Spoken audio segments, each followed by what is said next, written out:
Kamu kelihatan capek, Ayu, katanya sambil menyodorkan gelas. Aku tersenyum lelah. Iya, tapi senang bisa istirahat di sini. Dia menatapku lama, seolah ingin mengukir momen itu di ingatannya. Tahu nggak, aku selalu merasa tenang saat bersamamu, katanya pelan.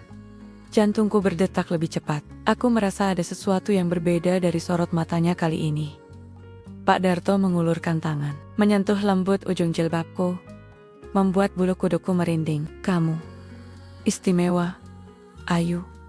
Lebih dari yang kau kira. Aku menatap wajahnya, terpesona. Tangannya pelan mengusap pipiku, hangatnya menembus kulitku. Perlahan, aku merasakan detak jantung kami berdendang bersama. Dalam keheningan senja yang magis, aku tak berkata apa-apa, hanya membiarkan perasaan itu mengalir, merangkul sepi dan harapan yang selama ini terpendam.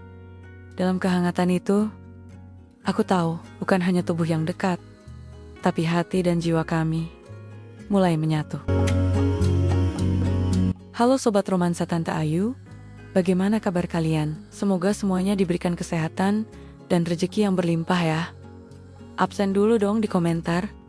Dari mana saja nih para sahabat-sahabatku? Jangan lupa klik tombol subscribe ya. Nanti aku ceritakan lagi nih kisah-kisahku yang lebih seru. Kalau sudah siap, yuk dengerin cerita ini sampai habis. Namaku Ayu. Usia 40 tahun. Sudah hampir 8 tahun aku bekerja sebagai pembantu di rumah keluarga Pak Anton dan Bu Rika, di sebuah kompleks perumahan elit yang tiap paginya selalu harum wangi rumput basah dan roti panggang. Setiap hari, jam 5 pagi, aku sudah bangun. Setelah sholat subuh, aku langsung mengenakan seragam kesayanganku. Jilbab pashmina ungu tua, kaos lengan panjang ungu muda, dan celana panjang warna senada. Warna ini kubeli sendiri dari hasil menabung diam-diam. Entah kenapa, ungu selalu membuatku merasa hidup seolah warna itu mampu membungkus luka-luka lama yang masih tinggal diam di hati. Aku menyapu halaman belakang saat matahari belum muncul penuh. Embun masih menempel di daun-daun, dan udara pagi menusuk sampai ke tulang. Tapi aku menikmatinya. Hanya di shot-shot begini, aku merasa seperti manusia seutuhnya tanpa omelan Bu Rika, tanpa suara keras Anokonenia yang manja. Jam 6:30, aku sudah siap dengan tas belanja kain dan daftar sayur yang ditulis Bu Rika. Semalam sebelumnya, aku keluar rumah dan berjalan menyusuri gang kecil di belakang kompleks, menuju tempat biasa si tukang sayur berhenti. Namanya Pak Darto. Gerobak hijaunya sudah terlihat dari kejauhan. Ada tulisan tangan besar di pinggir gerobaknya. Sayur segar, recipe. Klakson kecil di gerobaknya berbunyi pelan, khas, seolah memberi kode. Aku datang, Bu Ayu. Bu Ayu, pagi banget, kayak biasa, sapa Pak Darto sambil tersenyum ramah. Senyum yang tidak pernah gagal membuatku mengalihkan pandangan. Iya Pak, biasa. Kalau kesiangan bisa dimarahi Bu Rika, jawabku sambil tersenyum kecil. Aku mulai memilih kangkung, tahu, dan tomat sesuai daftar. Pak Darto itu laki-laki sederhana. Mungkin usianya sekitar akhir 40-an, rambutnya sudah mulai memutih di sisi pelipis. Bajunya sering kebesaran, tapi selalu bersih. Tangannya kasar, tapi caranya menyusun sayur-sayurannya di gerobak membuatku yakin dia bukan sekadar tukang sayur. Dia seniman, seniman ketulusan. Aku tidak tahu sejak kapan aku mulai menunggu-nunggu pagi. Mungkin sejak aku sadar, cuma dengan Pak Darto, aku bisa bicara tanpa dihakimi. Aku bisa tertawa kecil tanpa takut dianggap tidak tahu diri. Di rumah majikan, aku pembantu. Di hadapan anakku yang kuliah dan mulai merasa malu punya ibu seperti aku hanya orang tua yang terlalu tua. Tapi di depan gerobak sayur ini, aku perempuan biasa. Aku manusia. Bu Ayu, tomatnya ambil yang ini aja ya. Yang ini lebih manis, kayak senyuman ibu, katanya sambil mengedipkan mata. Aku tersentak. Wajahku memanas. Aku tersipu, tapi kututupi dengan tertawa kecil. Aduh, bisa aja Pak Darto. Ia tertawa pelan. Saya serius loh. Aku tak membalas, tapi entah kenapa hatiku hanggat sehangat matahari pagi yang akhirnya muncul malu-malu di balik pepohonan. Pulang dari belanja, aku menyiapkan sarapan untuk keluarga majikan. Roti panggang, amilet, jus jeruk, wangi dapur bercampur aroma detak jantungku yang entah kenapa. Sejak pagi tadi, berdetak lebih cepat dari biasanya. Di tengah kesibukan mengatur meja makan, aku melirik keluar jendela. Di kejauhan, gerobak hijau itu mulai melaju pelan meninggalkan gang. Tapi dalam hati kecilku, aku tahu aku akan bertemu dia lagi besok. Dan entah kenapa, aku berharap semoga pagi besok tetap sama. Karena pagi yang sama itu adalah satu-satunya waktu aku merasa diinginkan. Kadang-kadang, aku merasa hidup ini seperti lantai dapur tempatku bekerja. Licin, dingin, dan harus sering disapu agar tetap bisa dilewati dengan selamat. Aku sudah terbiasa mengatur wajah agar tetap tenang. Tersenyum seperlunya. Tidak terlalu banyak bicara. Karena bagi seorang pembantu seperti aku, terlalu jujur bisa dianggap lancang, tapi hari ini, aku ingin bercerita. Bukan kepada siapa-siapa, hanya untuk diriku sendiri. Tentang masa lalu, yang kusimpan rapi di lemari hati, yang tak pernah kubuka. Lagi sejak bertahun-tahun lalu, namanya Guntur. Dulu dia suamiku. Kami menikah saat aku baru berusia 21. Dia tukang servis elektronik keliling. Sederhana. Tapi dulu kupikir dia pekerja keras. Awal-awal pernikahan kami seperti cerita sinetron jam 7 malam. Penuh harapan, impian, dan janji-janji. Tapi semua berubah setelah anak kami, Rina, lahir. Guntur mulai jarang pulang. Uangnya selalu habis. Entah untuk apa. Aku sempat menuduhnya main perempuan. Tapi belakangan aku sadar, dia hanya cinta pada satu hal. Botol. Dia selalu pulang malam dengan bau menyengat dan mata merah. Pernah suatu malam dia pulang tanpa uang sepeser pun. Tapi malah marah saat aku tanya dari mana. Aku tidak pernah dibentak, tidak pernah dipukul. Tapi rasanya lebih sakit saat dia diam, duduk menghadap tembok dengan tatapan kosong. Sementara aku menyusui Rina dan menangis diam-diam. Puncaknya adalah ketika ia meninggalkan kami begitu saja. Aku masih ingat hari itu. Hujan turun deras, mengemasi pakaiannya, lalu berkata lirih, "Aku butuh sendiri," dan dia tidak pernah kembali. Aku tidak punya banyak pilihan. Rumah kontrakan harus dibayar. Rina masih bayi. Aku mulai mencuci baju tetangga. Lalu kenalan Burika dari arisan menawari pekerjaan di rumahnya. Sejak saat itu, aku tinggal di kamar sempit di belakang rumah. Bekerja dari subuh hingga malam. Semua demi satu hal, Rina. Sekarang Rina sudah kuliah. Semester 2, dia anak yang pintar. Tapi akhir-akhir ini, dia mulai berubah. Dia jarang mengangkat teleponku. Dan ketika kami bicara, suaranya terdengar dingin. Aku tahu dia mulai menjaga jarak. Mungkin dia malu. Pernah suatu waktu, saat aku membawakannya bekal makanan ke kampus, dia tidak mau keluar menemuiku. Dia hanya mengirim pesan, "Bu, nanti-nanti aja ya. Aku sibuk di kelas." Padahal aku tahu. Aku lihat dia sedang duduk dengan teman-temannya di bangku taman kampus. Itu hari yang berat. Aku pulang ke rumah majikan dengan langkah pelan. Tapi aku tetap masak seperti biasa. Menyetrika seperti biasa. Dan esok paginya, tetap pergi ke gerobak sayur, seperti biasa. Karena hanya di pagi itu, hanya di gerobak itu, aku tidak merasa seperti ibu yang memalukan. Hari itu, Pak Darto sedang membetulkan rantai gerobaknya saat aku datang. "Bu Ayu, maaf, sayurnya agak telat." Rantai gerobaknya lepas. Aku langsung jongkok membantunya. Tanpa pikir panjang, tanganku menahan gerobak agar tak terguling. Sementara dia mencoba memasang rantainya kembali. "Nggak apa-apa, Pak. Saya juga nggak buru-buru," kataku sambil tersenyum. Dia menoleh, menatapku lama. "Bu Ayu nggak pernah marah ya?" Tertawa pelan. "Buat apa, Pak? Hidup udah capek. Kalau marah terus malah bisa gila." Kami tertawa bersama. Suara tawa itu, entah kenapa, menghangatkan pagi yang mendung. Lalu, di tengah tawaku yang belum selesai, Pak Darto berkata pelan, "Kalau Bu Ayu butuh cerita, saya siap dengerin loh." Aku terdiam. Suara tawa itu langsung lenyap di udara. Tak ada yang pernah berkata seperti itu padaku. Tak ada. Sudah lama tidak ada yang menawarkan dirinya. Hanya untuk mendengarkan. Kebanyakan orang hanya ingin bicara, bukan mendengar. Apalagi untuk seseorang sepertiku. Aku tidak langsung menjawab. Aku hanya tersenyum kecil dan berkata, "Nanti ya, Pak Darto." Kalau saya sudah siap, dia mengangguk pelan. Lalu memberikan kantong belanjaanku. Tangannya menyentuh jemariku sebentar. Hangat. Aneh. Tapi tidak menjijikkan.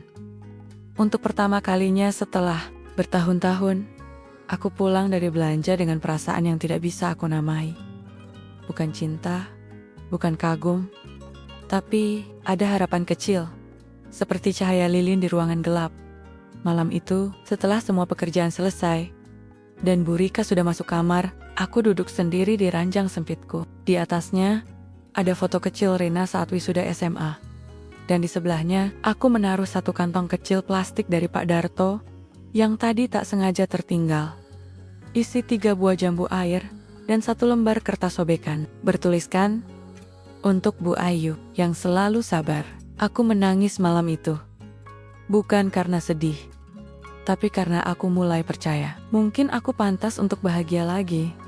Hari itu, seperti hari-hari biasanya, setelah belanja ke Pak Darto, aku pulang dengan kantong sayur di tangan dan hati yang ringan. Kami sempat berbincang sebentar di gerobak, membahas harga cabai yang makin melonjak, dan soal tukang tahu yang katanya sedang sakit, jadi tidak keliling. Obrolan ringan itu cukup membuat pagiku menyenangkan. Tapi saat aku tiba di depan rumah Bu Rika, kulihat ada seorang pria duduk di bangku pos satpam. Tubuhnya agak kurus, wajahnya tampak familiar, tapi lebih tirus dan kusam dari yang kuingat. Dia mengenakan jaket lusuh, celana jeans pudar, dan topi butut yang dikenakannya dengan cara sembarangan. Aku mengerutkan dahi, mencoba mengenali siapa dia. Dan ketika dia menoleh ke arahku, dunia seolah berhenti sebentar. "Yuk," katanya. Suaranya pelan, tapi cukup untuk mengguncang seluruh hatiku. Itu Guntur, suamiku. Atau lebih tepatnya, mantan suamiku yang pergi tanpa kabar selama hampir 12 tahun. Aku refleks, memeluk kantong belanjaanku lebih erat. Sialah, bisa melindungiku dari kenangan yang tiba-tiba menyerbu masuk. "Aku cuma mau bicara," katanya lagi. Wajahnya sedikit menyesal, tapi matanya masih sama mata yang dulu selalu menghindar saat bicara serius. "Aku kerja. Saya harus masuk." "Jangan ganggu," jawabku cepat tanpa menatapnya. Aku berusaha tetap tenang. Langkahku cepat masuk ke rumah Bu Rika dan segera menutup pintu pagar sekuat yang aku bisa tanpa membuat suara berlebihan. Tanganku gemetar saat menyusun sayur di dapur. Aku memecahkan 2 telur karena gugup. Suara hatiku berteriak-teriak. Kenapa dia datang sekarang? Mau apa dia? Di mana saja dia selama ini? Siangnya, aku duduk di kamar belakang, memandangi foto Rina yang ada di dompetku. Apakah dia sudah tahu ayahnya kembali? Apakah ini sebab dia jadi menjauh akhir-akhir ini? Lalu ponselku bergetar. Pesan dari nomor tak dikenal. "Yuk, kita ketemu bentar aja di warung pojok depan komplek." Aku cuma mau minta maaf. Tanganku gemetar lagi. Kali ini lebih kuat, seolah semua luka lama yang sudah kupendam mulai retak dan bocor keluar. Kupandangi pesan itu lama, sebelum akhirnya kuletakkan ponsel di dada, sambil menarik napas panjang. Setelah pekerjaan beres sore itu, aku keluar rumah lewat pintu belakang, melangkah perlahan ke arah warung pojok yang dimaksud. Dalam hati aku menegur diriku sendiri.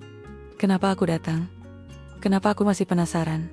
Dan di sanalah dia, duduk sendiri. Tangannya menggenggam gelas kopi hitam yang tinggal separuh. Matanya menatap kosong ke arah jalan.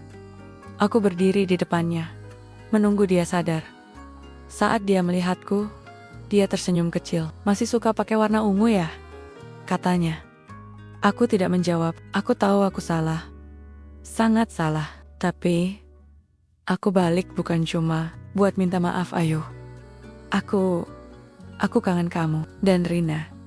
Dunia rasanya runtuh dalam satu kalimat itu. Semua rasa sakit, semua malam panjang yang kulewati sendirian, semua pekerjaan yang kulakukan tanpa keluhan demi membesarkan anak kami sendiri, dia simpulkan dengan satu kalimat, "Aku kangen." Kamu tahu Rina makan apa waktu ulang tahunnya yang ke-7? Nasi goreng telur. Itu pun karena aku minta sama warung Padang sebelah kontrakan. Dan kamu entah di mana waktu itu. Aku berdiri. Mataku mulai panas, tapi aku tidak mau menangis di depannya. Kamu bilang cuma mau minta maaf. Udah, aku dengar. Sekarang, aku mau pulang. Aku melangkah pergi, tapi sebelum aku jauh, dia berkata dengan suara pelan tapi cukup keras. Untuk ku dengar, aku cuma minta satu kesempatan yuk. Aku mau perbaiki semuanya. Aku mau balik. Langkahku terhenti. Balik. Malam itu, aku duduk sendiri di tempat tidur. Ponselku kembali bergetar. Kali ini dari Pak Darto. Besok ada tempe enak. Mau saya simpenin? Aku tersenyum kecil. Rasanya sederhana sekali tapi hangat. Hangat yang tidak pernah kutemukan dari Guntur. Bahkan saat kami masih serumah dulu, aku balas singkat. Mau terima kasih Pak, tapi sebelum tidur, satu pertanyaan menggelayuti benakku. Kalau Guntur serius ingin kembali, apa yang harus kulakukan? Apa aku harus membuka pintu yang sudah kututup rapat selama ini? Pagi itu, langit mendung. Awan-awan kelabu menggantung rendah, seperti hatiku yang berat menanti sesuatu yang tidak ku mengerti. Hari ini seharusnya seperti biasa. Belanja ke gerobak, masak untuk Burika, bersih-bersih, lalu istirahat sore. Tapi tidak. Hari ini berbeda. Karena Guntur mengirim pesan lagi. Aku mau ketemu Rina. Yuk, tolong. Setidaknya kasih aku kesempatan bicara sebagai ayahnya. Aku tak langsung menjawab. Ku ketuk-ketuk ponsel dengan jari telunjuk. Di satu sisi, aku ingin melindungi Rina dari luka yang ku tahu rasanya. Tapi di sisi lain, apakah aku egois jika menutup akses Rina pada ayah kandungnya? Rina belum pernah benar-benar bertanya tentang Guntur. Sejak kecil, dia hanya tahu, ayahmu pergi waktu kamu bayi, dan dia jarang membahasnya lagi. Tapi sejak kemunculan Guntur, ada firasat yang tak enak muncul di hatiku. Firasat yang kemudian menjadi nyata ketika aku membuka media sosial Rina diam-diam malam sebelumnya. Di Instagram Rina, aku melihat foto yang tidak pernah dia kirim ke grup keluarga kecil kami. Foto itu diambil di sebuah kafe. Tampak Rina duduk di seberang seorang pria dan aku yakin sekali, itu Guntur. Jantungku berdegup tak karuan. Wajah pria itu lebih tua, lebih kurus, tapi aku mengenali sorot matanya. Guntur sudah menemui Rina tanpa seizinku. Aku langsung menelepon Rina keesokan harinya. Butuh waktu 3 dering sebelum dia mengangkat. Halo Bu, Rina, kamu ayah ya? Suaraku gemetar. Hening. Lalu suara napas pelan terdengar dari ujung sana. Iya Bu, aku sengaja gak bilang. Soalnya aku tahu, Ibu gak akan setuju. Hatiku mencelos. Dari mana kamu tahu dia? Dia DM aku di Instagram, katanya dia ayahku. Dia bilang mau minta maaf dan memperbaiki semuanya. Kenapa kamu percaya? Tanya aku, lirih. Karena aku capek Bu. Capek pura-pura, gak penasaran. Semua teman-temanku punya ayah, aku gak tahu rasanya dipeluk ayah sendiri. Aku cuma mau tahu, walau cuma sebentar. Aku tercekat, tidak bisa menjawab. Bu, tolong jangan marah. Aku cuma mau ngerti dari sisi dia juga. Air mataku jatuh pelan. Aku gak marah nak, aku cuma takut kamu disakiti. Kayak dulu dia menyakiti aku. Aku udah dewasa Bu. Kalau dia bohong aku bisa tahu. Tapi kalau ibu terus menutupi semuanya, aku gak bisa belajar hadapi hidup sendiri. Siang itu aku lemas di kamar kecilku. Ku peluk kerudung ungu tua yang biasa ku pakai. Meremas kain itu, seperti menggenggam seluruh bebanku. Aku telah mencoba jadi ibu yang kuat. Tapi aku lupa, Rina berhak tahu kenyataan. Bahkan jika kenyataan itu pahit, aku butuh angin, butuh udara. Maka aku pergi ke tempat yang anehnya, membuatku tenang. Gerobak Pak Darto. Saat aku sampai, Pak Darto sedang menata tomat dan labu siam. Ia menoleh dan tersenyum seperti biasa. Tapi kali ini, aku tidak membalas senyum itu. Aku hanya berdiri di depan gerobaknya, menunduk. Bu Ayu, tanyanya. Bingung. Aku menatapnya, lalu bertanya lirih. Kalau istri Bapak ninggalin Bapak, pas anak bapak masih bayi, lalu datang lagi bertahun-tahun, kemudian bilang mau jadi ayah. Bapak bakal apa? Pak Darto terdiam. Ia menutup keranjang bawang, lalu berdiri tegak. Kalau saya, ia berpikir sejenak, saya bakal minta dia jawab satu pertanyaan dulu. Apa? Datang buat siapa? Anaknya? Atau dirinya sendiri? Aku menatap matanya. Ada kejujuran yang membuatku nyaris menangis. Kemudian ia menambahkan pelan. Kadang orang datang bukan karena cinta, tapi karena kehilangan kontrol atas sesuatu yang dulu dia abaikan. Sore harinya, aku menerima panggilan video dari Rina. Dia tampak gelisah. Bu, aku baru tahu sesuatu dari ayah. Jantungku mencelos. Apa? Rina menghela napas. Dia bilang, dia sakit. Paru-paru katanya. Udah stadium 2. Aku terdiam, seolah dunia bergetar. Bu, aku nggak tahu harus percaya atau enggak. Aku mengusap wajahku. Dia bisa bohong. Dia pernah bohong berkali-kali. Aku tahu, tapi aku lihat hasil labnya, Bu. Dia bawa. Aku fotoin diam-diam. Nanti aku kirim ke ibu ya. Dari ketujuh. Aku tahu. Ini bukan sekadar reuni keluarga. Ini permainan takdir. Plot twist selanjutnya datang malam itu. Saat aku hendak tidur, Pak Darto mengirim pesan. Bu Ayu, besok pagi saya nggak jualan dulu ya. Ada urusan penting. Nanti saya cerita. Aku hampir membalas semoga lancar. Tapi tanganku berhenti mengetik. Karena aku teringat sesuatu. Wajah Guntur. Dan bagaimana dia pernah bilang. Darto, teman satu pesantrenku dulu. Dulu kami sekampung. Tapi aku pikir dia udah pindah jauh. Dan saat aku ingat wajah Pak Darto lagi, ada kesamaan samar dengan seseorang dari masa lalu. Plot twist berikutnya muncul begitu saja di benakku. Apakah Pak Darto sudah tahu siapa Guntur sebenarnya sejak awal? Pagi itu langit lebih cerah dari biasanya. Tapi dadaku justru penuh awan. Tidak ada gerobak hijau di ujung gang. Pak Darto benar hari ini. Dia tidak jualan, tapi yang mengusik pikiranku bukan itu. Yang membuat jantungku berdebar tanpa henti adalah rahasia yang pelan-pelan mulai terbuka. Sejak Rina bilang Guntur sakit, dan kini aku punya 2 hal di tanganku.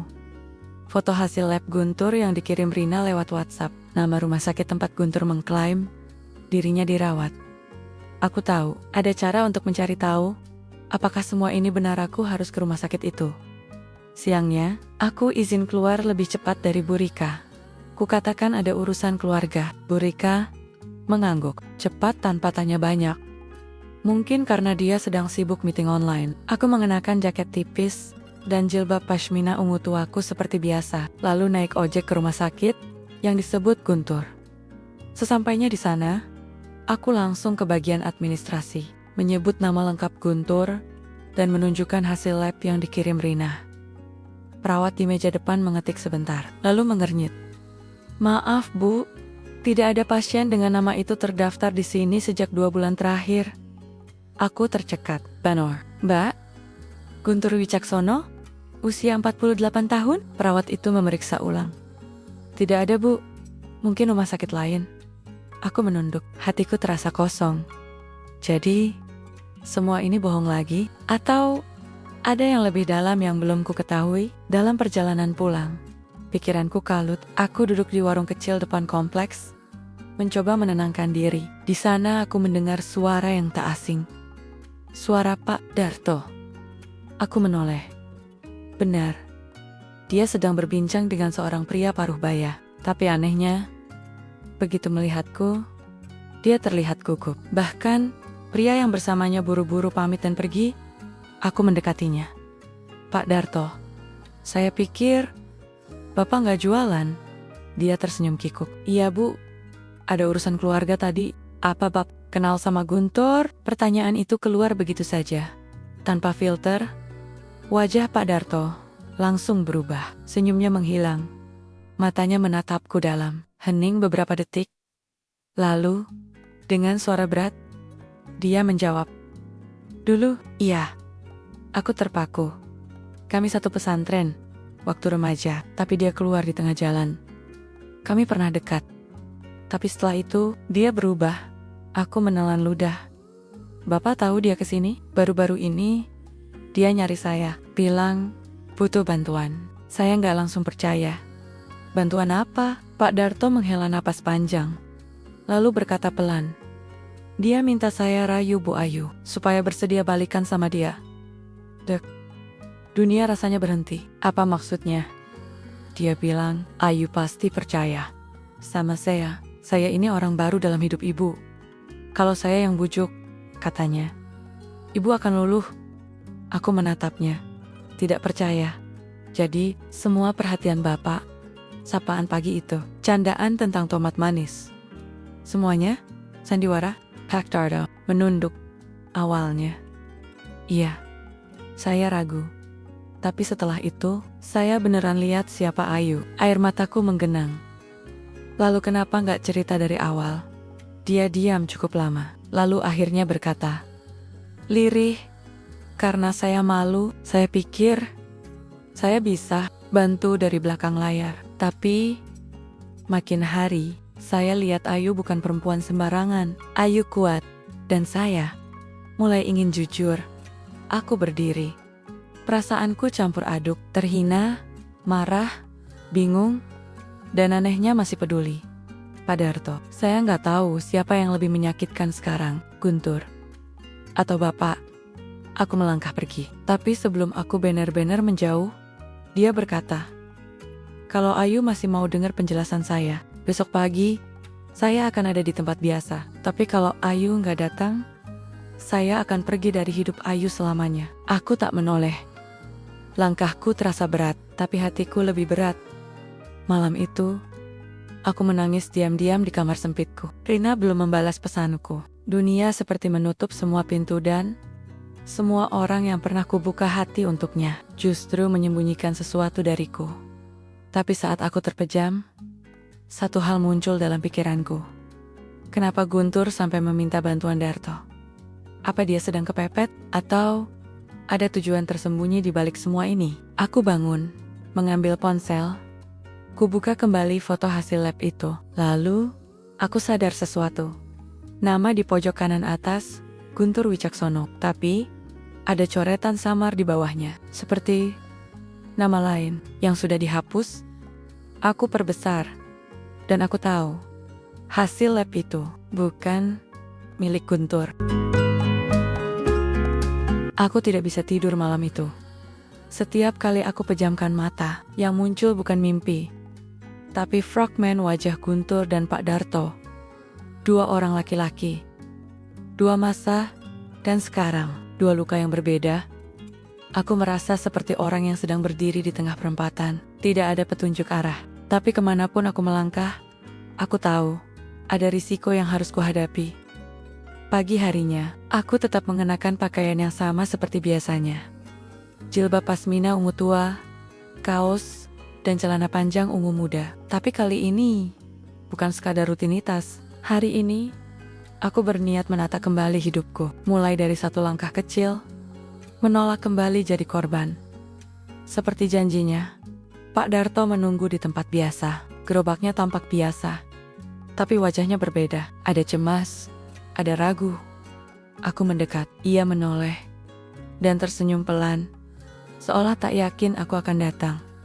Bu Ayu, makasih, masih mau ketemu saya? Aku tidak langsung menjawab, ku taruh kantong kain belanjaanku di gerobaknya. Pak Darto, saya cuma mau tanya satu hal. Jujur, kali ini, jangan dibungkus manis. Dia menatapku, serius. Waktu pertama kali kita ngobrol tentang tomat manis, tentang sayur favorit saya, tentang senyum saya, itu bagian dari rencana Guntur ya? Iya, mengangguk pelan. Awalnya, iya, sakit. Tapi aku mengangguk juga, menerima. Dan sekarang, setelah semua ini, tanyaku lagi. Sekarang, saya mau bertanggung jawab sama hati saya sendiri. Saya tahu saya salah. Tapi saya nggak main-main, Bu. Saya jatuh cinta sama ibu. Beneran, kata-katanya seperti ombak kecil yang menghantam pantai luka di hatiku. Aku ingin percaya, tapi aku belum siap. Luka belum kering. Apalagi, ada satu kejutan baru yang baru saja kutemukan malam tadi. Hasil lab yang ternyata bukan milik Guntur. Hari itu, setelah belanja, Aku tidak langsung pulang. Aku pergi ke warnet kecil dekat pasar, tempat biasa Kerkar mengetik dan print dokumen. Aku membawa foto hasil lab yang dikirim Rina. Mas, bisa bantu cek nama asli file ini? Saya rasa ini diedit, kataku pada petugas warnet. Mas itu membuka filenya, lalu mengarahkan ke properti gambar. Ia mengeklik beberapa kali, lalu berkata, "Wah, ini filenya diedit, Bu. Dari nama pasien sebelumnya dihapus, diganti dengan teks baru." Aku menelan ludah. "Nama aslinya siapa?" tanyaku pelan. Petugas itu menunjuk layar. Nama asli di file. Scan itu. Rio Prasetya, bukan Guntur. Bukan siapapun yang kukenal. Aku keluar dari warnet dengan jantung berpacu cepat. Jadi Guntur berbohong lagi. Bahkan penyakit yang katanya membuatnya ingin berubah adalah kebohongan. Tapi untuk apa semua ini? Tiba-tiba ponselku bergetar. Pesan dari nomor tak dikenal. "Yuk, kamu pikir kamu pinter ya? Gak semua yang kamu tahu itu benar. Hati-hati. Jangan halangi rencana orang lain." Aku membeku. Kepalaku langsung menoleh ke satu arah. Rina. Malamnya, aku menelepon Rina. Suaranya biasa, tapi aku tahu dia menyembunyikan sesuatu. "Rin, kamu yakin ayah gak minta kamu bantu apa-apa?" "Bantu apa, Bu?" Misalnya, pinjam uang dari teman-teman. "Kamu pakai alasan pengobatan? Atau buat proposal beasiswa? Atau ngaku kamu anak yatim?" Rina diam lama. "Terlalu lama, Rin," desakku. "Dia sempat minta aku pinjam ke teman. Katanya buat biaya kontrol." "Aku percaya, Bu. Dia bilang gak enak minta ke ibu karena malu." "Aku cuma pengen bantu," hatiku mencelos. Ini bukan sekadar manipulasi. Ini pemerasan emosional. Dan anakku pun sedang dijadikan alat. Aku duduk di tempat tidurku malam itu, menggenggam handphone erat. Sekuat hatiku menahan tangis. Aku tahu sekarang apa tujuanku. Aku harus menghentikan Guntur sebelum dia melukai anakku lebih jauh. Sebelum dia menghancurkan hidup yang sudah susah payah kubangun. Tapi untuk itu, aku harus siap kehilangan banyak hal, termasuk kepercayaan anakku sendiri. Termasuk rasa yang mungkin pernah tumbuh untuk seseorang seperti Pak Darto. Karena kali ini, aku harus berdiri sendiri. Untuk diriku, untuk Rina. Aku pikir rasa sakit paling besar dalam hidupku adalah ditinggal suami tanpa kabar, atau dihina dayam-dayam oleh majikan sendiri di dapur rumah orang. Tapi ternyata, itu belum seberapa. Rasa sakit paling menyayat adalah saat anak sendiri memanggilmu pembohong dan menatapmu seperti kau ini orang asing. Siang itu, aku menunggu Rina di kantin kampusnya. Dia bilang, ada waktu sebentar sebelum kelas. Aku datang dengan senyum, membawakan makanan kesukaannya. Nasi uduk dan kerupuk emping yang selalu dia minta waktu kecil. Tapi begitu dia datang, senyumnya tidak ada. "Ada apa, Bu? Kenapa maksa banget ketemu?" Aku menarik napas panjang. "Rina, Ibu minta maaf sebelumnya. Tapi Ibu harus jujur." Lalu aku keluarkan foto hasil lab yang sudah kusematkan di kertas hasil pemeriksaan metadata. "Ini hasil lab yang kamu lihat dari ayahmu. Tapi ini bukan punya dia. Nama aslinya sudah diedit." Rina menatap kertas itu sekilas. Tapi wajahnya tidak berubah. "Jadi, maksud Ibu, ayah bohong?" "Iya.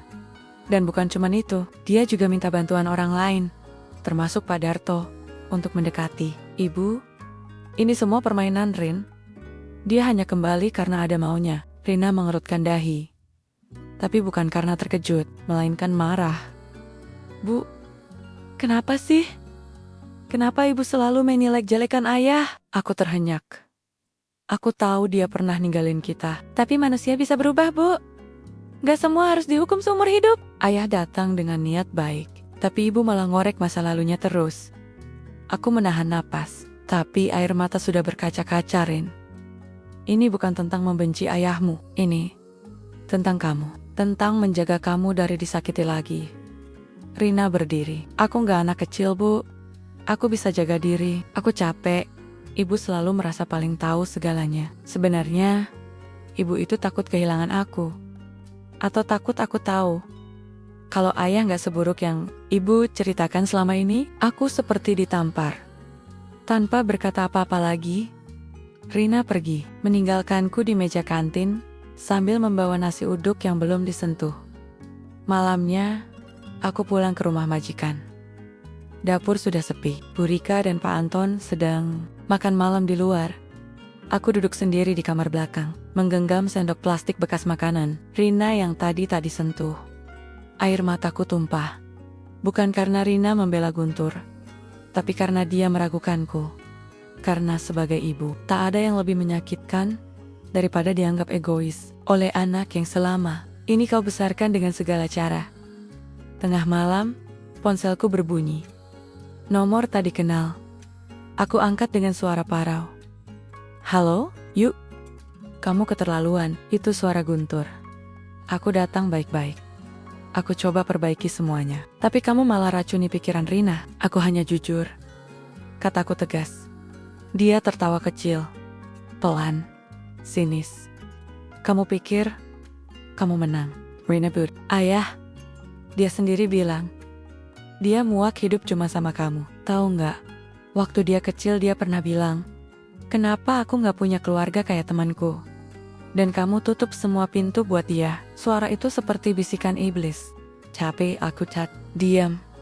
Satu pesan terakhir yuk. Kalau kamu terus halangi aku, kamu yang rugi. Karena Rina akan milih aku.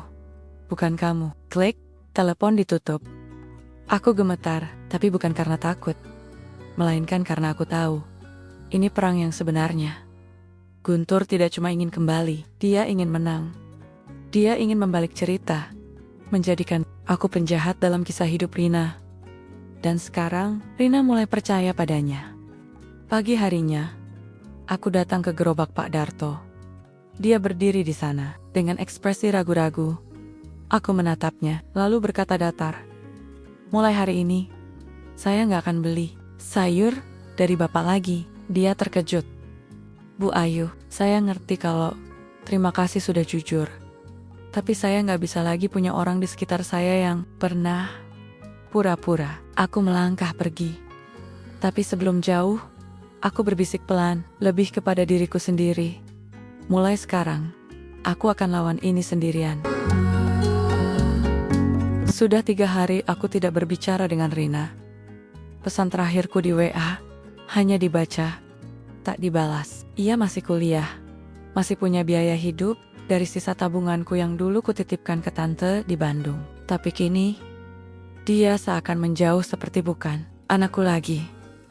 Hari-hariku kembali sunyi, tapi bukan sunyi yang tenang. Sunyi ini seperti luka yang tak berhenti menganga. Pagi itu, seperti biasa, aku menyapu teras rumah Bu Rika. Matahari belum tinggi, tapi mataku sudah perih. Aku hampir tidak tidur semalam. Mimpi buruk. Rina pergi dengan Guntur. Menghilang tiba-tiba Bu Rika memanggil dari lantai 2. Ayu, nanti sore bantu antar saya ke salon, ya? Aku mengangguk. Baik. Dia turun tangga dengan gaya khasnya anggun. Tapi seperti selalu menjaga citra. Bahkan di dalam rumah sendiri. Saat kami sarapan, tiba-tiba dia meletakkan sendoknya. Ayu, aku dengar dari tetangga. Mantan suamimu datang ke rumah, Dek. Aku tak bisa menjawab seketika. Tapi Bu Rika melanjutkan.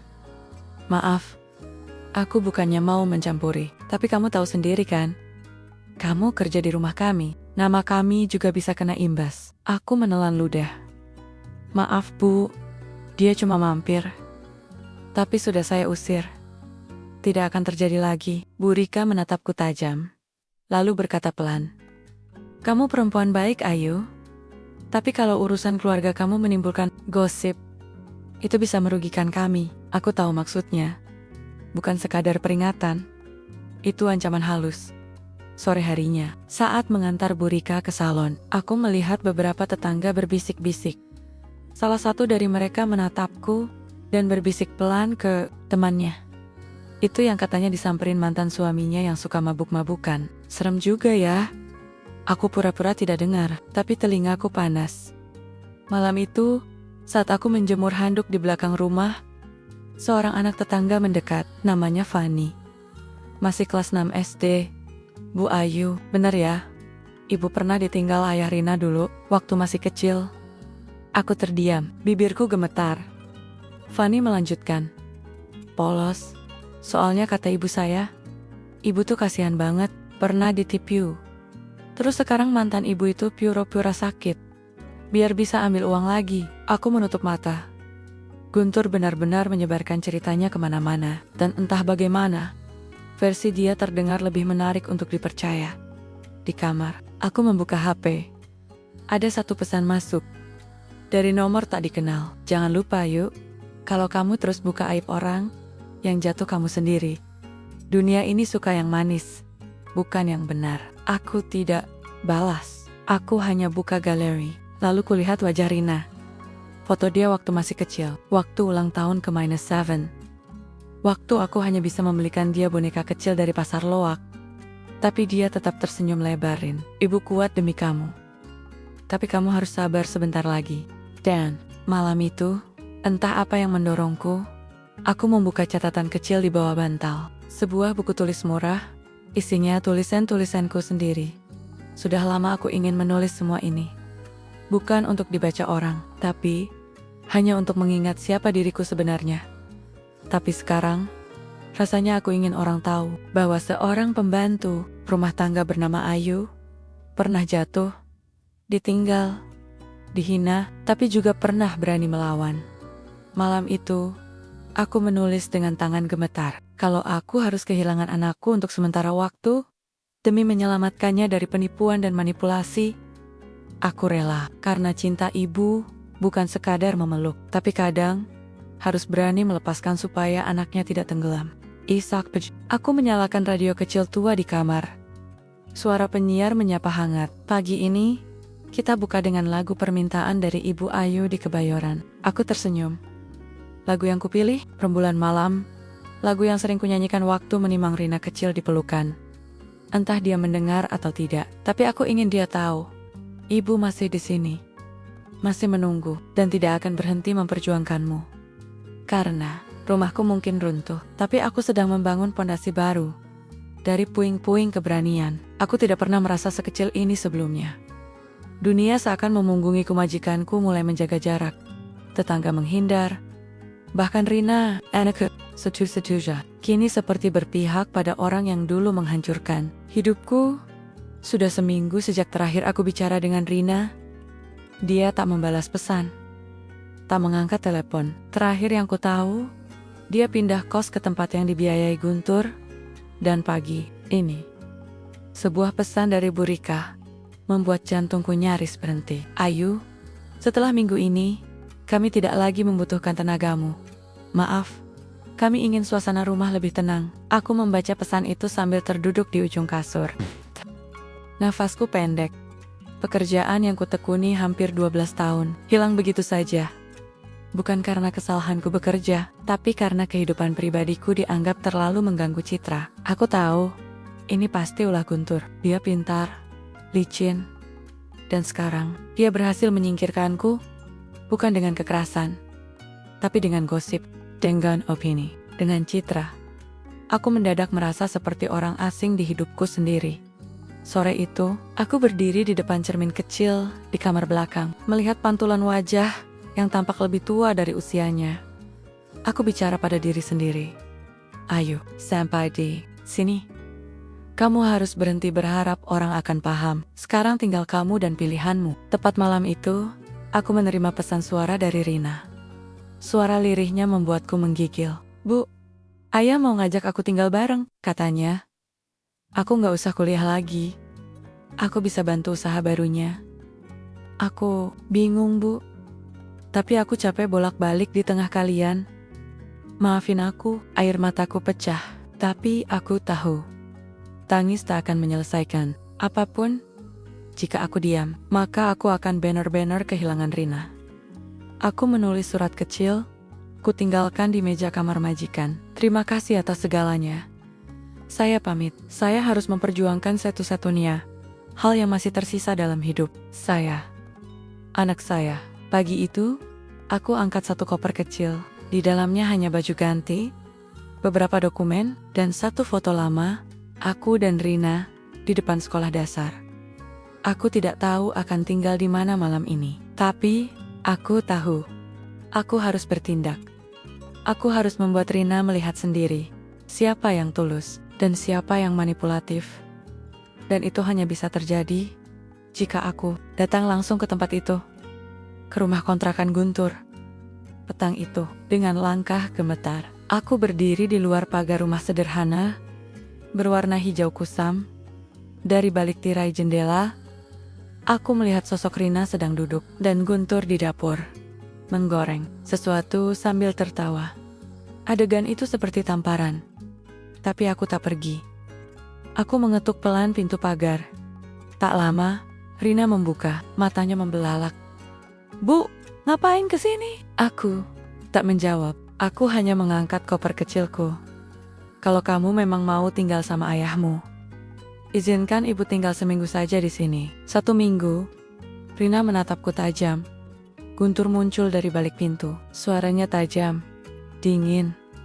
"Ini rumah saya, Ayu.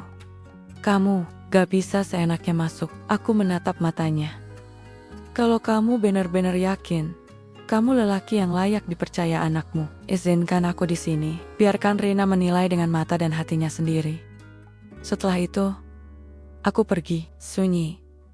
Beberapa detik, terasa seperti berabad-abad. Lalu, dengan senyum miring penuh ejekan, Guntur membuka pintu lebih lebar. "Baik, 1 minggu, tapi jangan nangis. Kalau kamu gak kuat lihat kenyataan." Aku mengangguk. Langkahku berat, tapi mantap. Karena ini taruhan terakhirku. Ini satu-satunya pilihan tersisa. Malam itu, aku tidur di ruang tamu. Di atas lantai dingin, tanpa alas. Tapi hatiku, hanya api yang tak akan padam sebelum kebenaran terbukti. Karena malam ini, aku bukan lagi Ayu si pembantu. Tapi Ayu si ibu yang berani masuk ke sarang musuh demi satu hal, merebut kembali anaknya. Hari pertama tinggal di rumah itu, aku merasa seperti tamu tak diinginkan, tapi aku sudah siap. Aku tahu betul kenapa aku ada di sini. Bukan untuk balas dendam, bukan untuk membuat drama, tapi untuk membuat anakku melihat dengan mata dan hati siapa yang benar-benar ada untuknya. Hari itu, aku bangun lebih pagi dari biasanya. Selesai salat subuh, aku diam-diam membersihkan dapur. Kompor berminyak, piring-piring kotor ditumpuk seminggu penuh. Bau amis dari tempat cuci piring seperti belum pernah disikat. Aku tak menunggu disuruh. Aku tahu, Rina akan bangun dan melihat. Benar saja, jam 6:10, langkahnya terdengar dari lorong. "Bu, ngapain?" katanya kaget. Aku hanya menoleh sambil tersenyum. Piring-piringnya bilang minta dimandiin. Kasian. Rina tak menjawab, tapi aku tahu ada sesuatu di matanya. Mungkin rasa bersalah yang ia belum bisa ucapkan. Hari kedua, Guntur mulai menunjukkan wajah aslinya. Malam pulang larut, bau alkohol ringan di napasnya. Walau ia tak kasar secara fisik, tapi omongan sinisnya mulai keluar. "Ayu, kamu masak apa sih tadi?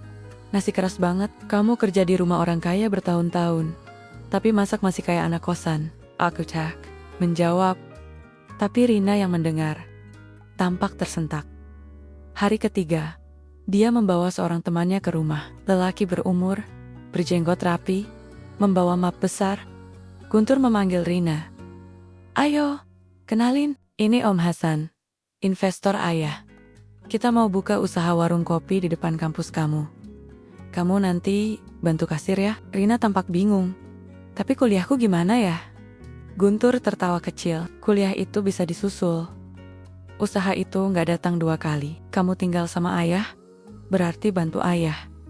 Titik." Aku berdiri di balik dapur, menyaksikan semuanya. Hatiku sakit, tapi aku menahan diri. Aku tak ingin memprovokasi. Aku hanya ingin Rina melihat siapa sebenarnya ayahnya. Hari kelima, malam hari, aku mengantar Rina minum teh di luar rumah. Di bangku semen depan pagar. Aku tak membuka topik, tapi dia perlahan mulai bicara. Bu, ya, ayah berubah ya. Aku menoleh pelan. Maksudmu? Dulu dia pergi tanpa pamit, gak pernah ngabarin. Terus sekarang datang-datang bawa janji ini tuh. Tapi dia gak pernah bener-bener tanya aku mau apa. Aku diam. Rina melanjutkan. Suaranya lirih. Aku kangen suasana rumah kita yang kecil dulu, Bu. Walau sempit, tapi damai. Air mataku nyaris jatuh. Tapi aku tahan. Aku tahu. Ini momen yang kupeluk dalam hati selama bertahun-tahun, Rin. Kataku pelan. Ibu gak bisa janji kasih rumah besar. Tapi kalau kamu masih butuh tempat yang bisa kamu pulangin, pelukan ibu gak akan pernah tutup. Rina menggenggam tanganku. Untuk pertama kalinya, sejak kami berpisah, ia menangis di bahuku. Hari ke-6, terjadi hal yang benar-benar mengubah segalanya. Guntur pulang dalam keadaan marah. Entah masalah apa, ia menendang pintu kamar, membentak-bentak di dapur, dan bahkan membanting map proposal bisnisnya ke lantai. Rina keluar kamar. Ayah, stop! Jangan teriak-teriak! Ayah bebas! Ini rumah ayah! Bentaknya. Ayah pikir aku milih tinggal di sini karena percaya. Aku cuma pengen tahu siapa ayah sebenarnya. Dan sekarang aku tahu. Guntur terpaku. Matanya merah. Tapi kali ini, Rina tak lagi takut. Ayah tahu kenapa ibu tinggal di sini. Karena beliau sayang aku. Bahkan, setelah semua yang ayah lakuin ke dia, aku mendekat. Berdiri di sisi Rina. Aku gak akan tinggal di sini lagi. Ucapnya mantap. Aku ikut ibu. Hari ke-7, kami keluar dari rumah itu. Tanpa banyak barang, hanya koper kecil. Dan satu tas ransel milik Rina. Kami berdiri di pinggir jalan, menunggu angkot. Matahari pagi hangat menyentuh wajahku. Untuk pertama kalinya, dalam waktu yang lama, aku merasa bebas. Di dalam angkot, Rina memegang tanganku erat. Maaf ya, Bu. Aku sempat gak percaya. Aku tersenyum. Ibu gak butuh kamu percaya. Sejak awal, Nak. Ibu cuma butuh kamu lihat sendiri. Rina menatap keluar jendela. Sekarang mau kemana, Bu? Aku membuka dompet kecil. Di dalamnya, ada kartu nama yang Pak Darto berikan dulu. Ada seseorang yang menawariku bantu buka warung sayur kecil. Dia percaya sama ibu. Tanpa banyak tanya, siapa? Aku tersenyum. Tukang sayur. Hari itu, kami tiba di pasar kecil, pinggiran Jakarta. Pak Darto sudah menunggu. Dia tak berkata banyak, tapi senyum lebarnya menyambut kami seperti keluarga. Rina hanya menatapnya dengan heran. Dia, ini. Aku mengangguk. Dia yang setiap pagi dulu ngantar sayur sambil bawain plastik berisi semangat. Rina tersenyum kecil. Dan saat aku memperkenalkan mereka berdua, aku tahu ini awal yang baru. Hari mulai gelap, tapi tidak untukku. Karena di titik terendah hidupku, aku memilih satu-satunya jalan yang tak dijamin akan berhasil. Jalan kejujuran dan keberanian. Dan itu ternyata adalah jalan yang paling benar. Setelah melewati badai yang begitu hebat, aku dan Rina akhirnya mulai menyusun lembaran baru kehidupan. Call Me, warung sayur kecil itu yang dulu kupandang hanya sebagai tempat mencari nafkah, berubah menjadi tempat yang penuh kehangatan dan harapan. Setiap pagi, aku membuka warung dengan semangat yang dulu nyaris pudar. Jilbab pashmina ungu tua, koas lengan panjang ungu muda, dan celana ketat ungu muda tetap menjadi ciri khasku. Tapi sekarang, pakaian itu bukan hanya seragam kerja, melainkan lambang perjuangan dan kebanggaan. Rina, yang dulu sempat hilang arah, kini kembali berkuliah dengan penuh tekad. Dia bahkan membantu di warung, tak hanya sebagai karyawan, tapi sebagai partner yang saling mendukung. Suatu sore, saat matahari mulai merunduk di balik gedang-gedang tinggi Jakarta, kami duduk bersama di bangku kayu depan warung. Aku menatap wajah Rina yang mulai memancarkan kedewasaan. Rin, kataku lembut, ibu tahu perjalanan kita tidak mudah, tapi lihatlah kita sekarang. Masih bertahan dan melangkah maju. Dia tersenyum, matanya basah karena haru. Aku bangga sama ibu. Bu, aku bangga kita bisa lewat semuanya. Dulu aku pikir aku harus pilih satu sisi ayah atau ibu. Tapi ternyata, aku bisa punya keduanya. Asal kita jujur dan berani. Aku menggenggam tangannya erat. Tuhan memang sering menguji, Nak. Tapi ujian itu bukan untuk menjatuhkan kita, melainkan untuk menguatkan kita. Hari-hari berlalu dengan penuh cerita baru. Kadang aku menceritakan masa lalu pada Rina tentang mimpi yang pernah terkubur, tentang harapan yang sempat padam, tapi juga tentang cinta yang tak pernah hilang. Kami tertawa bersama, merajut kembali hubungan yang dulu sempat retak. Di tengah kesederhanaan itu, aku menemukan makna rumah yang sesungguhnya. Bukan sekadar tempat berlindung dari hujan dan panas, tapi tempat di mana hati saling mengerti dan menerima. Aku pun belajar bahwa hidup bukan soal kesempurnaan, tapi keberanian untuk terus mencoba, memaafkan, dan melangkah ke depan. Pada suatu malam, aku menulis diari kecilku. Aku mungkin bukan wanita dengan latar belakang muluk. Aku mungkin bukan orang kaya atau berpendidikan tinggi, tapi aku punya sesuatu yang tak bisa dibeli. Keberanian untuk memperjuangkan apa yang aku cintai, dan keyakinan bahwa Tuhan selalu memberi jalan. Rumahku kini adalah cinta dan keluarga yang kutemukan kembali. Dan aku percaya, selama ada cinta, selama ada keberanian, selama ada harapan, semua luka bisa sembuh, semua mimpi bisa kembali terwujud. Akhir cerita kami bukanlah titik akhir. Ia adalah awal dari babak baru penuh cahaya dan kebahagiaan yang tulus.